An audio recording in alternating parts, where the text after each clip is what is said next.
नमस्कार, आप देख रहे हैं हमारी खास पेशकश धन दौलत। मैं हूं साक्षी बत्रा। शेयर मार्केट की दुनिया में अगर आपको दिलचस्पी है तो ये शो आप ही के लिए है। आपने अक्सर शेयर बाजार में आईपीओ का जिक्र सुना होगा। शेयर मार्केट के इतिहास में ऐसे बहुत से आईपीओ आए हैं जिनमें निवेश कर लोगों ने करोड़ों रुपए कमाए हैं। पर ऐसे भी आईपीओ आए हैं जिनके नाम तो बड़े थे लेकिन दर्शन छोटे, यानी कि लोगों ने भर भर कर पैसे लगाए लेकिन नुकसान उठा रहे हैं। इसीलिए आईपीओ में निवेश से पहले कौन सी जरूरी बातों का आपको ध्यान रखना है, बताएंगे आज हमारे एक्सपर्ट्स। पर सबसे पहले देखिए ये खास रिपोर्ट।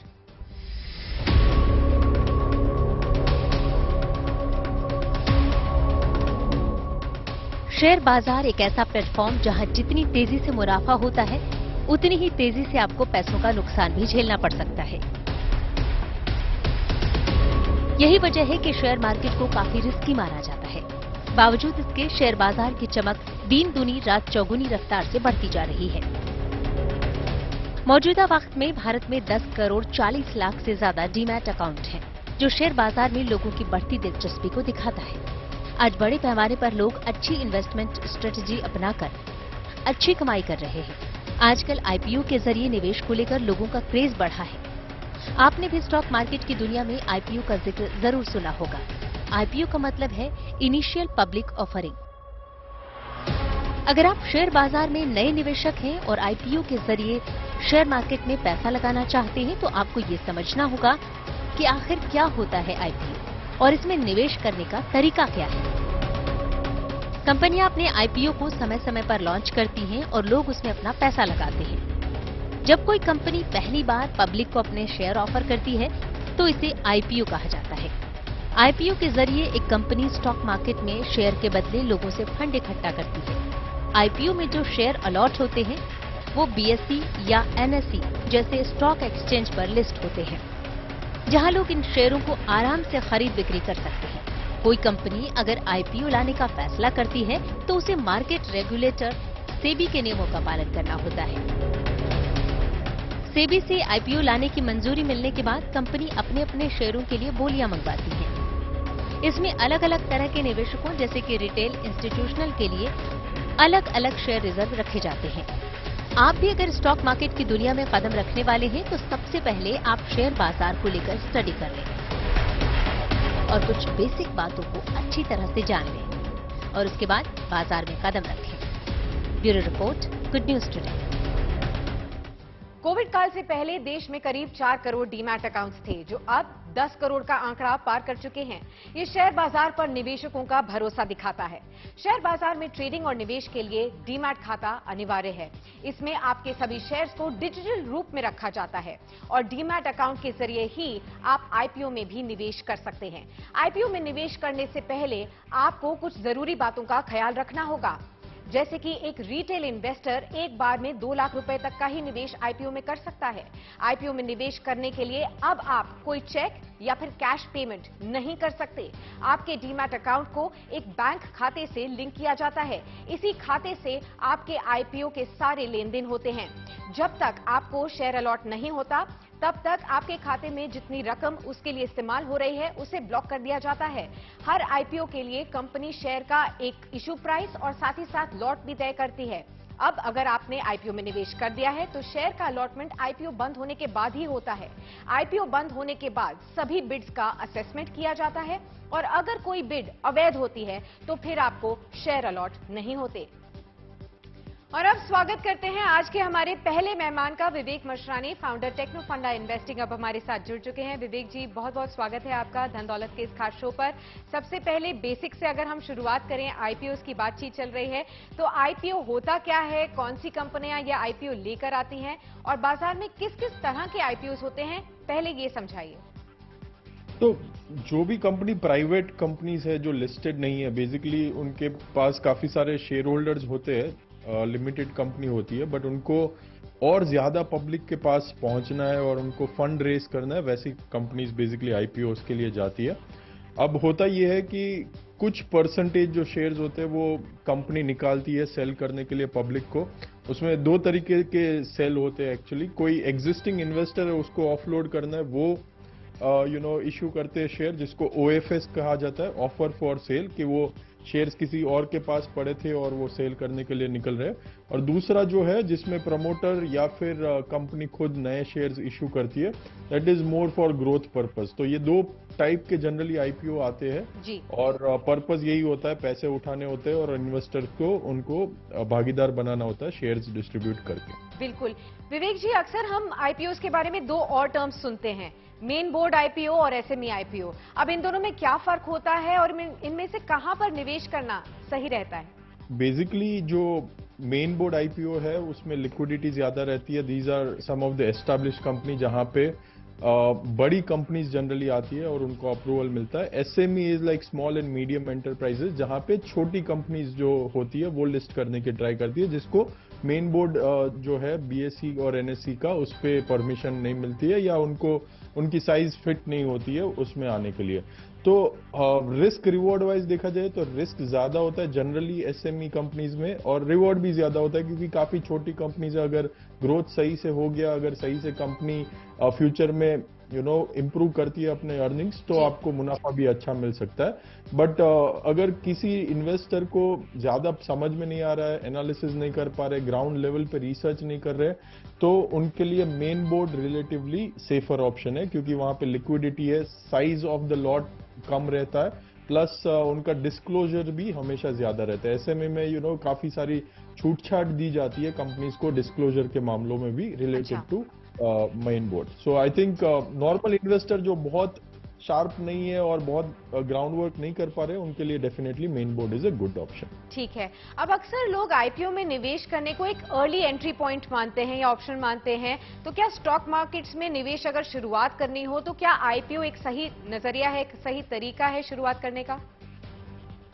देखो, इसमें जनरली ये होता है, मैं हर एक कंपनी के बारे में नहीं बोल रहा हूं, बट जनरली जब कंपनी एकदम मैच्योर फेज में आ जाती है या इवन मैच्योर फेज में नहीं है, उनको लगता है कि मेरी वैल्यूएशन एकदम अच्छी मुझे मिल पाएगी, तभी जनरली कंपनीज आईपीओ के लिए आती है और पब्लिक से पैसा मांगती है, राइट। कोई कंपनी अगर बहुत इनिशियल स्टेज में है या फिर उनको अच्छा वैल्यूएशन नहीं मिल रहा है, जनरली वो लोग प्रिफर नहीं करते कि वो आईपीओ करे। तो एक कहावत है कि IPO is equal to its probably over price. तो जनरली जो मोटे मोटे आईपीओ आते हैं वो ओवर प्राइस वैल्यूएशन पे आते हैं, तो इन्वेस्टर को बहुत केयरफुल रहना पड़ता है। अगर वो स्टार्ट ही कर रहे हैं अपनी इन्वेस्टिंग जर्नी और उनको बहुत ज्यादा नॉलेज नहीं है, तो मेरे हिसाब से सेकेंडरी मार्केट में भी काफी सारे ऑप्शंस मिलते हैं। ऑफ कोर्स अगर किसी को लिस्टिंग गेन के लिए इन्वेस्ट करना है तो छोटे शॉर्ट टर्म के लिए आईपीओस काफी बार लिस्टिंग गेन्स काफी अच्छा दे जाते हैं। जी, साथ ही मैं आपसे ये भी जानना चाहती हूँ कि हिस्टोरिकली किस तरीके से आईपीओस का प्रदर्शन देखा गया है, क्या वो सक्सेसफुल वे में प्रूव हुए हैं, क्या निवेशकों का भरमार पैसा यहाँ पर बना है, वेल्थ क्रिएट हुई है? इसमें देखो मिक्स्ड ओवरऑल आउटलुक है। काफी आईपीओज में अच्छा पैसा भी बन जाता है अगर वो लोग थोड़ा पैसा इन्वेस्टर के लिए टेबल पे रखते हैं और थोड़ा रीजनेबल वैल्यूएशन पे बेसिकली लिस्ट करते हैं, तो काफी बार पैसा बना हुआ है। बट ओवरऑल ब्रॉडली जो स्टेटिस्टिक्स बोलता है, more than 50% of the time over a period जो भी आईपीओज आए उसमें पैसा इन्वेस्टर का नहीं बना है, और बना भी है तो उसके गिरने के बाद वापस उसमें वैल्यूएशन कम होने के बाद बना हुआ है। तो उस हिसाब से I think as we said in the last point कि इट्स प्रॉब्ली ओवर प्राइस, ये जनरली रहता है। तो काफी केयरफुली इसमें भी निवेश करना पड़ता है। इट्स नॉट दैट इजी जितना लगता है कि चलो पैसा डाला और बन जाएगा, वैसा हमेशा जरूरी नहीं है। अब विवेक जी, कुछ ऐसी गलतियां जो अक्सर लोग कर बैठते हैं और इसकी वजह से शायद उनको अलॉटमेंट भी नहीं मिलता और आईपीओस के जो इन्वेस्टमेंट है उनके लिए सक्सेसफुल नहीं रहता, वो कौन सी कॉमन मिस्टेक्स हैं?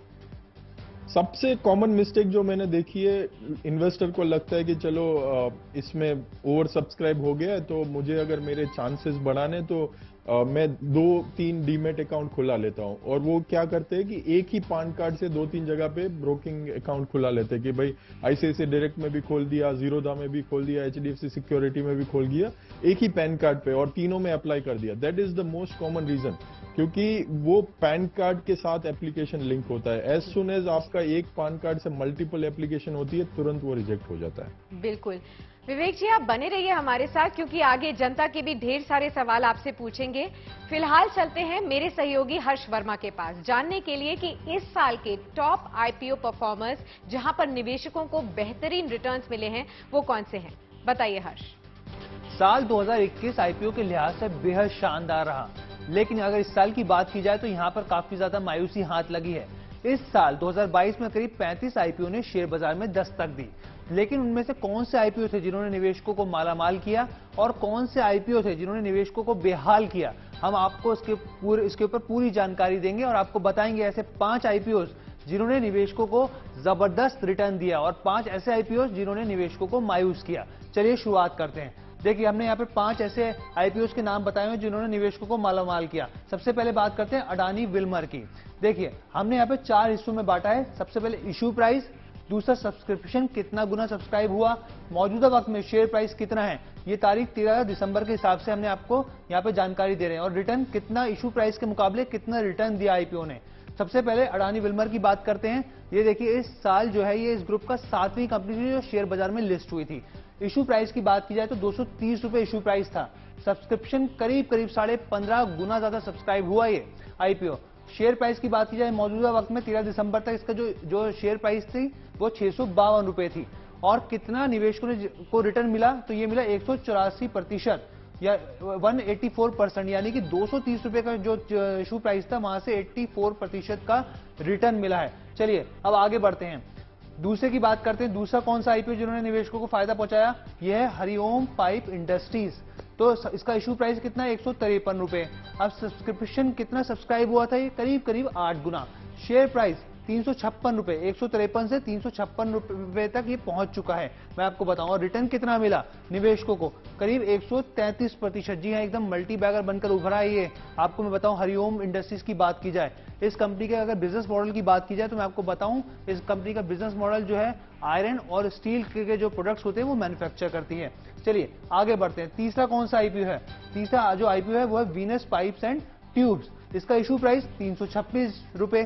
सब्सक्राइब कितना हुआ, 16.5 गुना, यानी कि अडानी विल्मर की बात की जाए, इससे पहले वाले आईपीओ की बात की जाए, उससे भी ज्यादा सब्सक्राइब हुआ है। शेयर प्राइस 442 रुपए, 326 से 442 रुपए। कितना रिटर्न आया, 128% रिटर्न आया। अगर इसके बिजनेस मॉडल की बात की जाए तो ये कंपनी भी जो है, मैं आपको बताऊं, स्टेनलेस स्टील ट्यूब्स के प्रोडक्ट्स को मैन्युफैक्चर करती है, बड़ी कंपनी है।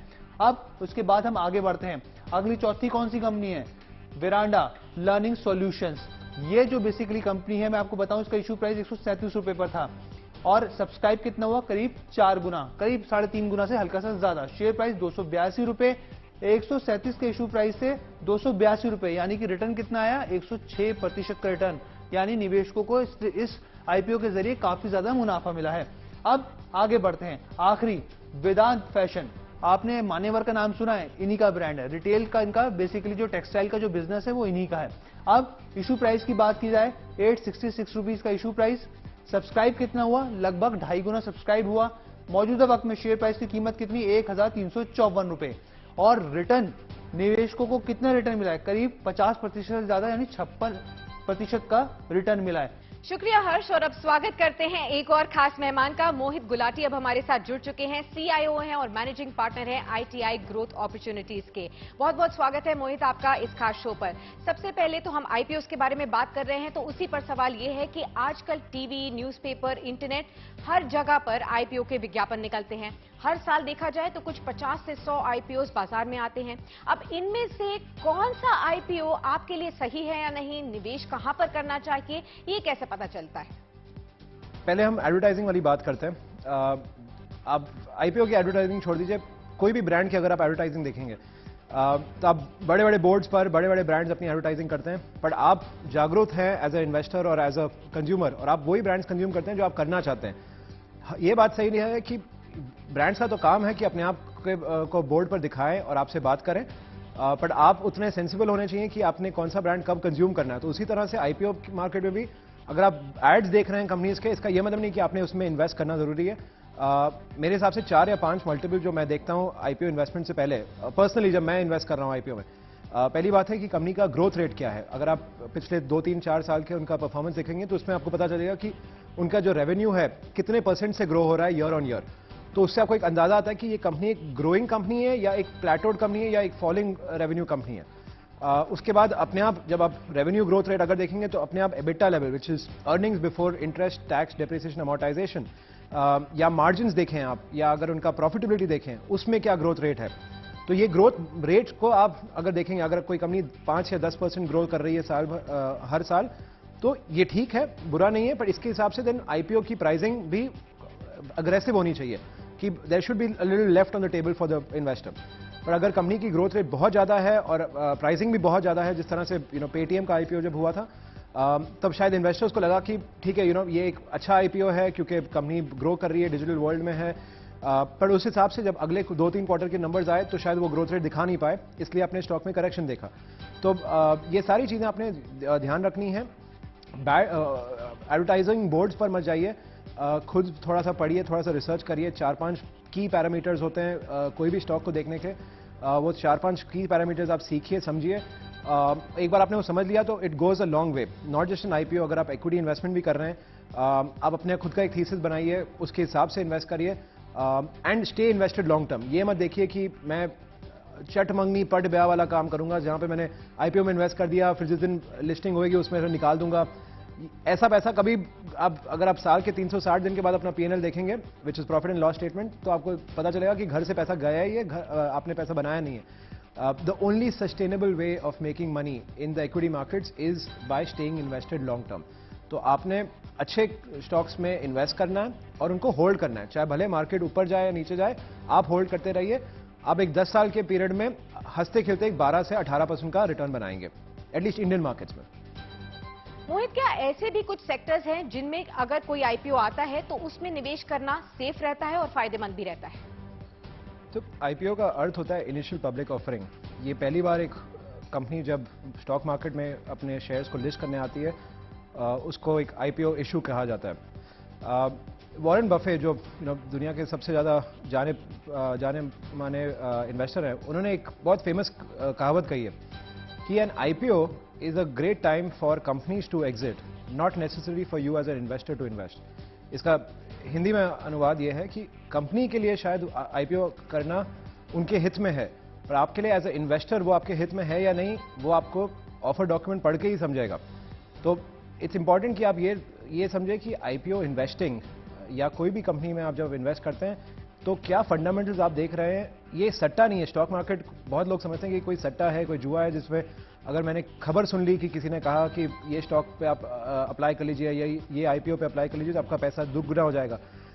ये कोई शॉर्ट मैकेनिज्म नहीं है। इन्वेस्टमेंट्स में कोई भी आपको गारंटीड रिटर्न नहीं देगा, चाहे वो म्यूचुअल फंड्स हो या डायरेक्ट इक्विटी इन्वेस्टमेंट्स हो।